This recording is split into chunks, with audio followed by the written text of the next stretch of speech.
I had always been single, as long as I could remember. I had never been in a relationship, never had a boyfriend or someone special by my side.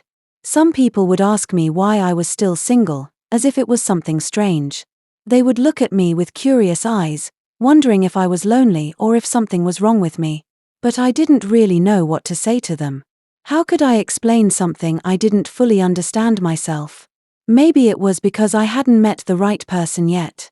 Sometimes, I wondered if my perfect match was out there somewhere, just waiting for me. Maybe it was because I had gone to an all-girls boarding school.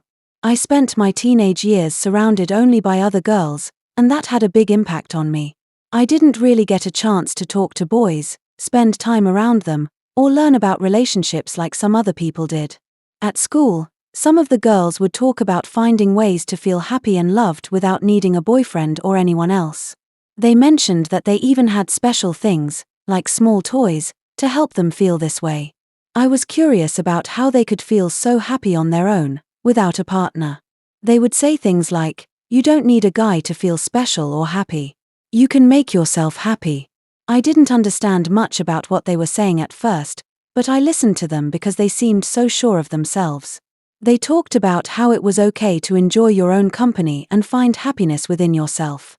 As time passed, their words stayed in my mind. Eventually, I tried their advice, and I found that it helped me feel relaxed and good about myself. It became a way for me to feel happy whenever I was in the mood or just wanted a moment to focus on myself. Even now, I sometimes still find comfort in those lessons from school, using those moments to feel calm and content. Those years taught me to rely on myself for comfort and happiness. I learned to enjoy my own company and to be content on my own. And maybe, without even realizing it, I grew comfortable with the idea of being single. Other times, I thought that maybe love wasn't meant for everyone. I began to wonder if some people, like me, were just meant to live their lives without needing to be in a relationship.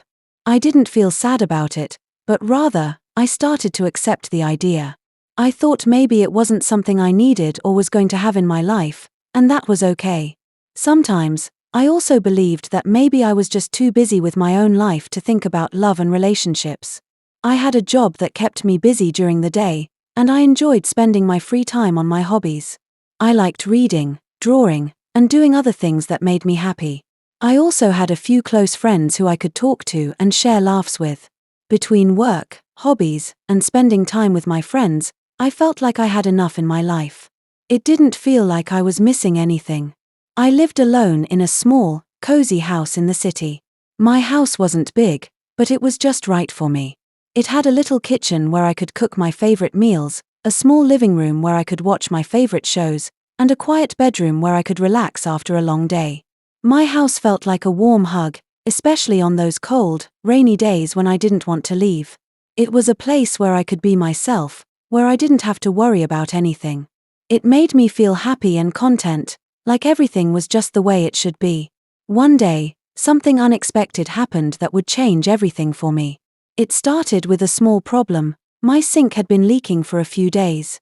At first, I didn't think much of it. The water was dripping slowly, and I thought maybe it was just a minor issue that would go away on its own. But as the days went by, the leak got worse. The sound of the water dripping was constant, and no matter how many times I tried to tighten the faucet or adjust the pipes, it wouldn't stop. I knew I couldn't ignore it anymore. The sound was driving me crazy, and I could already see the water pooling under the sink. I wasn't sure what was wrong, but I knew it was more than I could handle. So, I decided to call a plumber. I picked up the phone, a little nervous, because I had never needed one before. I found a local plumbing company and explained the problem. They told me not to worry, that someone would come over in a few hours to take a look and fix it. Relieved that help was on the way, I sat back and waited, not knowing that this small decision was about to lead to something completely unexpected. When the plumber arrived, I felt a little nervous. I had never hired a plumber before, so I wasn't sure what to expect. I wondered how long it would take to fix the sink and if it would cost a lot of money. But when the doorbell rang, I took a deep breath and opened the door. Standing there was a tall man with short black hair. He had a warm, friendly smile that instantly made me feel a little more at ease. He introduced himself as Mike, the plumber who had come to help me with the leak. I smiled back, but then something surprising happened. Mike looked familiar. I stared at him for a moment, and then it hit me. He was someone I knew from church years ago. I hadn't seen him in a long time, but I remembered his face clearly. Mike was wearing a blue uniform, which looked neat and professional, and he was carrying a big toolbox. The way he stood there, ready to work, gave me a sense of confidence. I felt relieved knowing that someone I recognized was coming to help me. I wasn't sure if I should mention that we used to know each other, but he spoke first. "Hey, it's been a while, hasn't it?" he said, with a smile that made me feel even more comfortable. His friendly tone made the nervousness I had earlier fade away. It was nice to see a familiar face, and somehow, it made the whole situation seem less stressful. Mike explained that he had been working as a plumber for a while and that he was happy to help. His calm and easygoing nature made me feel more relaxed about the whole thing. He immediately got to work, moving around my kitchen with ease, fixing things, and chatting along the way. It was funny how, just a few minutes before, I had been worried about the leak, but now, with Mike there, I felt a lot better. "You have a small leak here," Mike said, as he crouched down and started tightening something under the sink. He didn't seem rushed at all, just calm and focused. "It should be fixed in no time," he added with a reassuring smile. I felt a wave of relief wash over me. The problem seemed so simple, and I was grateful it wasn't anything serious. "Thank you," I said, smiling back at him. It was nice to know that the issue was going to be taken care of quickly. As Mike worked, I couldn't help but notice how focused he was. He didn't say much, but every movement he made was so precise, like he knew exactly what he was doing. It was clear that he was very experienced, and I found myself admiring how professional he was. There was something comforting about seeing him so calm and confident. It felt good to have someone else take charge of the situation, especially since I had no idea how to fix the sink myself. I just watched as he worked, quietly going about his task, and it made me feel more at ease. It was like the problem wasn't even a problem anymore. Mike had everything under control, and I could relax knowing that the leak would be gone soon. After a while, Mike stopped working and stood up, wiping his hands on a cloth. "It's fixed now," he said with a smile, looking at me to make sure I was okay. "But there's one more thing I need to do to make sure everything works perfectly." He walked over to check something else, and as he did, he glanced at me for a moment. His eyes seemed to linger, and I noticed a small look of surprise on his face. "Wow," he said, almost to himself. "I can't believe you're still single." He paused for a second, shaking his head slightly. "You're so beautiful, I would have thought you'd be with someone by now." I was a little taken aback by his comment. It wasn't something I was used to hearing. I hadn't expected Mike, of all people, to say something like that. He seemed genuinely surprised, but I didn't want to explain why I was still single. My reasons were complicated, and I wasn't ready to share them with him, especially since we hadn't talked in years. I just smiled softly, not saying much, and shifted the conversation away from my personal life. "Is there anything else you need to do?" I asked, trying to steer things back to the sink. Mike nodded, but I could tell the surprise still lingered in his eyes. It was odd to hear such a compliment, but I wasn't sure how to respond. For now, I just let it go, not wanting to share too much of my story. After a while, Mike stood up straight and looked at me with a thoughtful expression. "You know," he said gently, "you really need a man in your life. It's important as a lady." He paused, almost like he was thinking about what to say next. "Maybe you haven't yet experienced the beauty of a man and woman's relationship. It's something special, something worth having." His words surprised me. I hadn't expected him to bring up something so personal, especially not after just fixing my sink. I didn't know how to respond at first. It wasn't that I disagreed with him, but I hadn't really thought about it that way for a long time. It felt strange hearing it from someone I hadn't seen in years, and I wasn't sure how to explain my thoughts on relationships. I paused for a moment, then looked at him and smiled a little. "Maybe you're right," I said, unsure if I fully believed it, but not wanting to argue.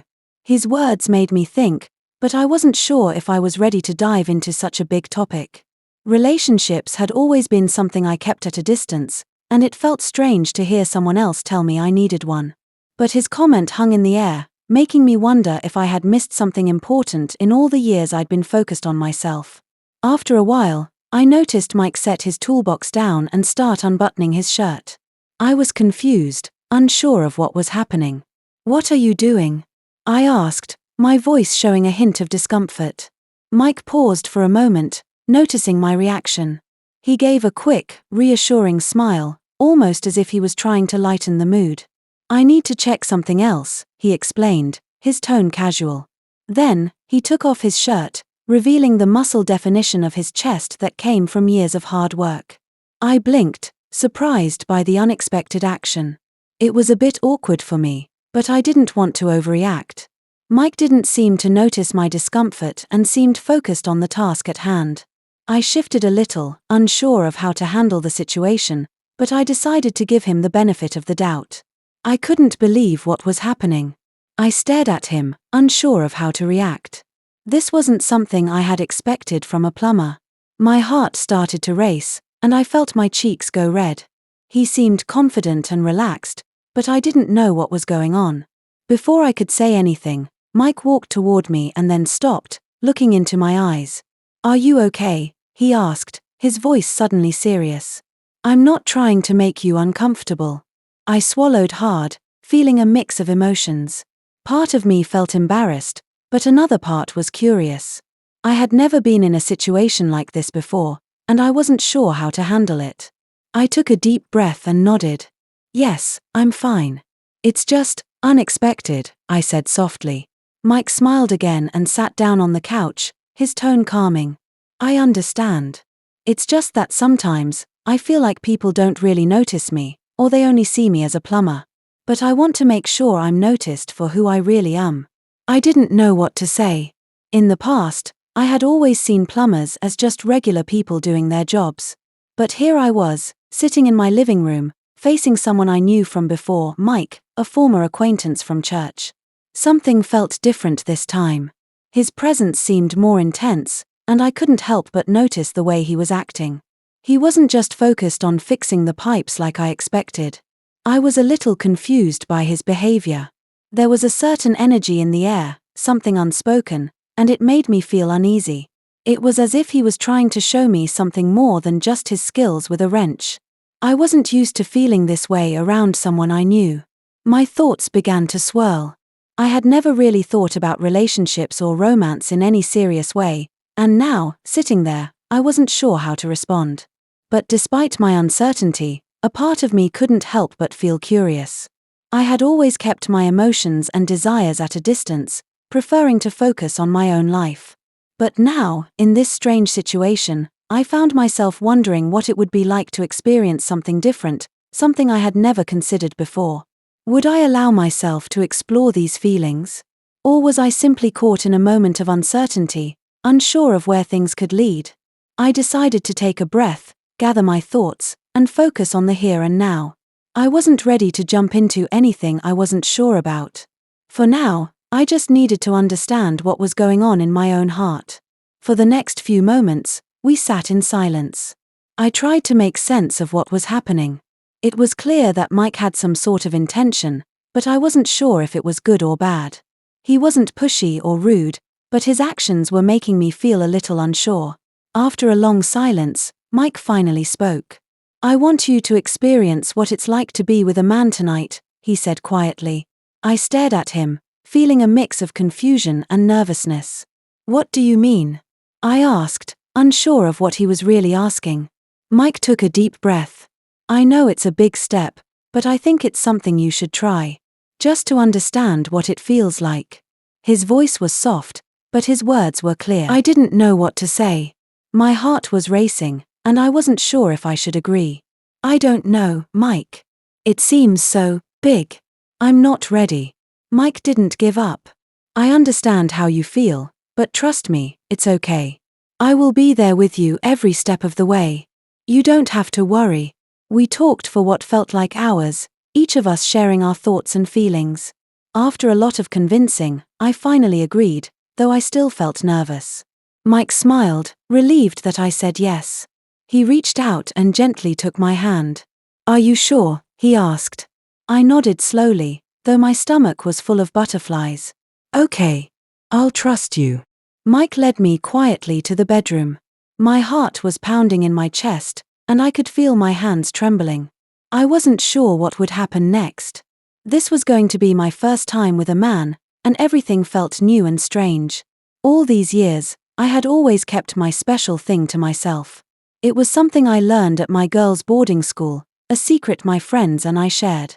We used to talk about it quietly, not really knowing what the future would bring, but I always thought it would be different when the time came. I took a deep breath, trying to calm myself. Mike had been kind and patient, but I still wasn't sure what would happen next. Would it be like the stories I had heard? Or would it be something entirely different? As we entered the room, Mike seemed calm and confident, but I could feel my heart racing. I was nervous, but at the same time, I knew I had agreed to this, and I was trying to prepare myself for what was to come. Mike took a deep breath and smiled at me. "Are you sure you're okay?" he asked softly. I nodded, even though my hands were shaking a little. "I think so," I said, trying to sound brave. Mike slowly began to undress, and I followed his lead. My mind was filled with questions and uncertainties, but I tried to push them away. This was something I had chosen, something I thought I was ready for. When he finally took out his pipe, my eyes widened in surprise. It was much bigger than I had imagined, much bigger than anything I had ever seen before. I felt a wave of shock and uncertainty wash over me. I stood there frozen for a moment, not sure what to do or say. Everything felt different from what I had pictured in my mind. All the things I had heard and read, the stories my friends had told me, it all seemed so far away now. What was happening in front of me was real, and it was much more overwhelming than I had expected. I felt my heart pounding in my chest. My hands, which were once steady, now trembled. I wasn't sure if I was ready for this or if I had made the right choice. My mind raced, and I couldn't help but stare at the pipe, unsure of what it all meant. For a moment, I wished I could turn back time, to feel more prepared, to have understood this moment better. But there was no going back now. I took a deep breath, trying to calm myself, but everything seemed so new and different. I had to face it, even if I wasn't sure what to feel or what would happen next. I hesitated for a moment, my fingers trembling as I reached out. Slowly, I touched the pipe. The moment my hand made contact, I felt a strange warmth, and it was softer than I had expected. It was different from what I had imagined, almost like it had a life of its own. I gently wrapped my fingers around it, feeling its warmth spread through my hand. My heart raced, and I couldn't help but feel a little nervous, but at the same time, there was something soothing about it. It felt strange yet familiar, something I hadn't experienced before. Mike watched me closely, his eyes soft but full of patience. I could tell he was waiting for me to get comfortable, to understand what was happening. As my hand rested on the pipe, I realized how much more I had to learn, how much more there was to this moment than I could have ever imagined. But for now, I felt ready. I took a deep breath and told myself to stay calm. I had made this choice, and it was time to see it through. As Mike gently guided the pipe, I could feel it slowly enter me. A mix of surprise and confusion flooded over me as I experienced something completely new. It was nothing like I had imagined, it felt different, unexpected. I wasn't sure how to react at first. There was a strange pressure, but also warmth, and the sensations made me pause for a moment, trying to understand what was happening. I had read about it, heard stories, but none of that could prepare me for how real it felt, how different it was from anything I had expected. I held my breath for a second, waiting for the next feeling, unsure of what to expect. It was all so new, and my mind was racing as I tried to process everything that was happening. After a few moments, Mike was done. He gently lay down on the bed, looking relaxed and content. I stayed sitting for a while, my mind swirling with all the emotions I was feeling. This was my first time with a man, and everything was so new. Mike looked at me with a smile, happy that I had shared this experience with him. He seemed proud, like it was something special for both of us. "I'm glad you did this," he said softly, his voice full of warmth. I felt a rush of happiness too, though it was mixed with a lot of thoughts and feelings I hadn't expected. I was happy in a way that was hard to explain. It was like I had crossed a line into something new, something important. For the first time, I truly understood what it meant to experience something like this. It felt strange, but also like a new chapter had begun. I lay down beside him, still processing everything, but also feeling a sense of calm. It wasn't just about what had happened, but about how I had faced something new and came through it. For the first time, I felt like I had truly experienced something that changed me.